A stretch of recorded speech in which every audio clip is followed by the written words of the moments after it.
Welcome and thank you for joining us.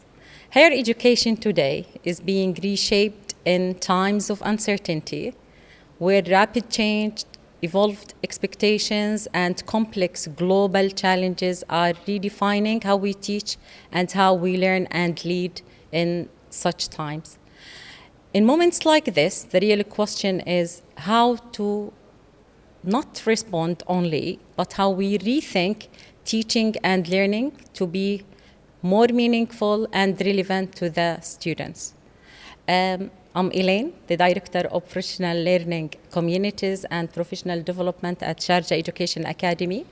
And today I'm joined by Dr. Ahmed Shabaan from the Sharjah Private Education Authority. He's a strategic director, advisor, and adjunct at American University in Dubai. Welcome, Dr. Ahmed. Thank you. Let me begin with some questions. And the first question is very fundamental, and it is targeting teaching and learning within the higher educational context. While pedagogical practices are most effective in ensuring meaningful learning, what do you see, or how do you see us as professionals able to redefine the teaching and learning in higher education as a response to the uncertainty? It's a great question, and I think it's not just like meaningful for us as learners, also as educators, and also as a parent at home. And I think the first step is to adapt the culture of courage. I think we need to talk about it. We need to talk about it from the context of the education and the classrooms. So I'm just trying to give an example. If you are teaching business, if you are teaching finance, if you are teaching marketing, communication, you need to bring this topic within your context of the pedagogy and the curriculum and the topic itself, right? Where we can move it from, a point of fear to a point of discussion. Beautiful. And even a point of innovation, where we can even not just discuss the risk analysis and how this is going on as of now, we can even discuss some opportunities and let students see it from different lens, right? It's a different lens where it's not just a problem, it's a problem and there is opportunity happening within the problem itself. Beautiful. So let's think about it in a different way and maybe give more examples on how to do this. Your rich experience within the higher education may provide us with some practical examples. So would you suggest one practical approach that would support the higher educational staff to acquire or to use while teaching in, within the hybrid or the online context? Excellent. I think nowadays using the inquiry-based learning and problem-based learning, it's very efficient as of now. And back to your point for an example, I think one of the best examples I'm always giving to everyone, that usually in business you are teaching students about the environmental analysis and the SWOT analysis and how as a business you need to study the strengths, weaknesses, and opportunities and threats, right? But I think the fact, which is a good example to show that within this time of uncertainty, it's good to give the same example. So let's ask students to draw and think about the environmental analysis, but again, at the time of uncertainty.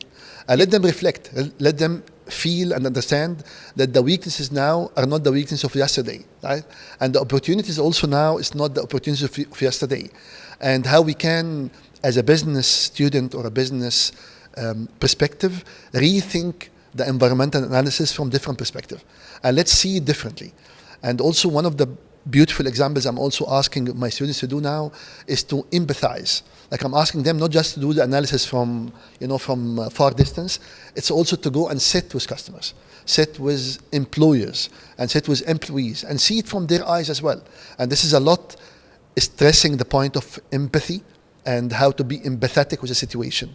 So yes, I see it from my perspective, but let me hear it from someone else's voice, and let me validate and reflect as a business student. Beautiful.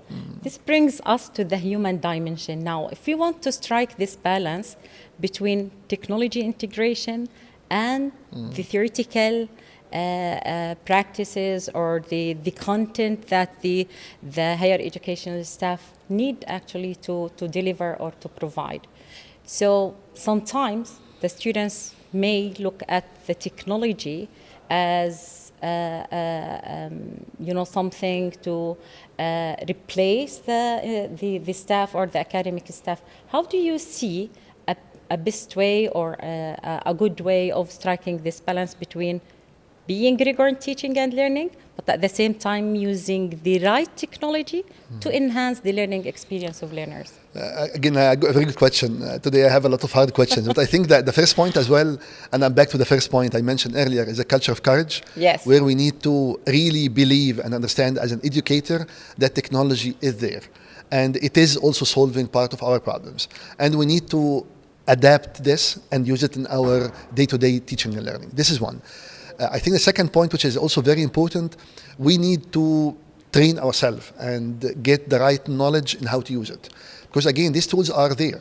I cannot deny and say it's not there, and I will work, independently from using technology. So I need to learn it. I need to know how to use it, and I need to have it very bold within the classes that AI and generative AI, we need to have the right supervision of technology. We need to supervise it in the proper way, in the perfect way, that can ensure integrity, that can ensure accuracy, that can ensure human-based or human design centric approaches, right? And this is really important within the day-to-day learning, to use the technology in the proper way, to supervise it properly in order to serve the right objective. The also very important point from educator perspective, that also we need to rethink the future of jobs, right? So I need now to think communication or business fundamentals or product design or entrepreneurship, whatever topic you're teaching, I need to rethink it from the industry perspective and from the jobs perspective, right? And I need to see how I can do the right blend, the right mix between the right tools and technology and the theories and knowledge, and let's mix it together to give the students the right formula and how to use this efficiently for the future. Absolutely. I totally agree with you, especially that within the context of online learning, virtual learning, distance learning environment, we always talk about the students' capability of the right usage of technology and how the technology or any digital tools enhance the learning experience. I want to ask you a question that might be different. Instead of just focusing on the students, I would like to see how do you feel that the academic staff or higher education staff prepared for leading learning experience with capability and and courage and confidence in using such tools to enhance the learning experience. Of course, there is a big need for the learner to be able to use technology, but from a different perspective, I want to see the readiness of the academic staff for improving or enhancing learning experience themselves. I think the fact that we are living in UAE, a country with more than 200 nationalities living together, it's giving us a lot of leverage and a lot of, let's say, luxury of seeing the world with a beautiful lens, let's say, right? Yes. And I think one of the beautiful things we have also to admit that teaching and learning as an educator in this part of the world need to be done with the different tools. Right? Yes. I think one of these tools is the culture sensitivity. Right? I need to be able to understand that the red color, the orange color, the green color is not what we know in the Middle East, right? It has a different meaning in other places when it comes to branding and communication. Exactly. Again, the ways of communication and how to address certain topics, it needs to be different. And I need to look to the class, understand the diversity I have, and rethink it in a more proactive way before the class to be able to deliver it in a way that everyone will absorb it properly between the students. This is one. And I think the other very important point as an educator, we need also to make sure that we are really calling for continuous learning, and we are also doing it, right? Absolutely. Because again, we cannot stop. We cannot say, I have PhD and I have enough number of research, and now it's time to just teach. It's not this way, because in fact, students are now more capable to do things with AI that sometimes even better than what we know, right? And you talked about the formula of success, and I believe that maybe the technological part and the digital competencies of the instructor defines and determines the success of the learning experience of the higher education students. Very true. And I think also the other very important point that we need to encourage the curiosity, right? We are living in a time of uncertainty. Technology is running so quick around us, right? Changes are happening every day, jobs. Exactly. So I think feeling and understanding and pushing for the courage and for the curiosity with the students is really pushing them beyond their borders, right? We need to get them out of the box, out of the comfort zone, out of the traditional border of thinking, and let them try something new. But also as an educator, we need to give them the space to fail and to make mistakes and to be able to support them. So yes, I'm pushing you out of your boundaries, but also I'm giving you the right resilience space Yes. that we can accept mistakes and failures in sometimes. That's really a very good point, but does that also apply to the educators themselves? Sometimes we call for the learners, higher education students, to go beyond what they know, try, fail, pushing for more curiosity. But what about ourselves as educators? Are we scared actually to fail or to try things in front of our students? Yeah, I think yes. I think we're afraid. Yeah, and we have to admit that we are afraid of this. But again, the best way to be ready for the class is to get prepared. I think to come up with enough knowledge and scenarios before the class, so I can be ready with whatever changes we are discussing with students. And again, we should not be ashamed to say this is an area of research or this is changing, and let's see it from different perspective. And I think the bold line I'm having in all my classes that there is no black and white, and especially from business perspective, we need to admit that everything can be seen black or white from different perspective. So let's stop here and see it, and let's stop on the other side and see it from different perspective, and let's admit that it can be seen differently based on where you are, who you are, and when we are talking about this. Yeah. We've been talking a lot about opportunities. You know, a lot of opportunities are created within times of uncertainty, and we are calling for like an opportunity for professional learning, continuous and lifelong learning within this period. So it is a very good time for the educators to start developing their digital competences and supporting and learning through this context, I would say. If I ask you as a parent, you are a parent of children at different stages in their learning or educational, I would say, field. Do you feel that there is an absence of parents' role within higher education?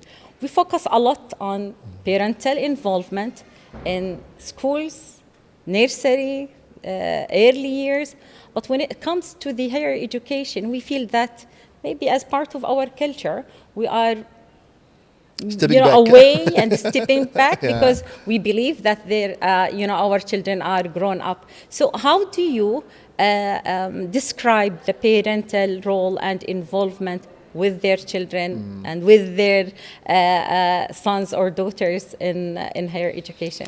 Yeah, I think as, let's say as Arabs, we are believing that it's a 7-7-7. I don't know if you know about this, but from 0 to 7, the kid is listening more. Yes. From 7 to 14, it's a kind of 2 ways of communication. You are just saying and listening and saying and listening. And maybe from 14 to 21, you are just talking most of the time and they are speaking less, which is normal. But I think the main role we need to maintain within whatever age is to talk. Sometimes you are not talking, sometimes you are assuming, and sometimes you are expecting without talking. So as a parent, this is what I'm trying to practice every day in my life with my kids, is to speak and talk. Speak and get less response. Speak again. And I think with communication, even if kids are not believing or seeing the value as of now, they will understand it later on. They will know that in this time of uncertainty, my father was talking, right? This is one. I think the other point, which is also very important, is to be present. When I'm saying present, I'm trying to say try to be disconnected from the phone, disconnected from your emails, from your work, from television, and just give it a quality of time. Even if it's 10 minutes. Believe me, 10 minutes with a quality of time, Would much make a better than difference. 1 hour with a lot of discussion with distraction. Yeah. What a question, or like some of the questions that you suggest a parent can ask his son or daughter in higher education age? I think the main point to ask is like, let's listen from them as an advisor. Let me put you now as an advisor. Tell me, what do you think about the situation? So it's not now I'm teaching you, it's I'm learning now from you. You know, I think this shift of discussion is needed now more than ever, which is also building the right confidence and trust between parent and kids as well. I would like to thank you, Dr. Ahmed, for giving us this opportunity to be our guest today and to talk to us about the higher educational context and giving us some advice on how we can support our students and educators in higher educational context in times of uncertainty. And thank you for being very influential today. And we hope that we'll have you with us as a guest in the next coming weeks, inshallah. Thank you for the invitation. Thank you. Bye.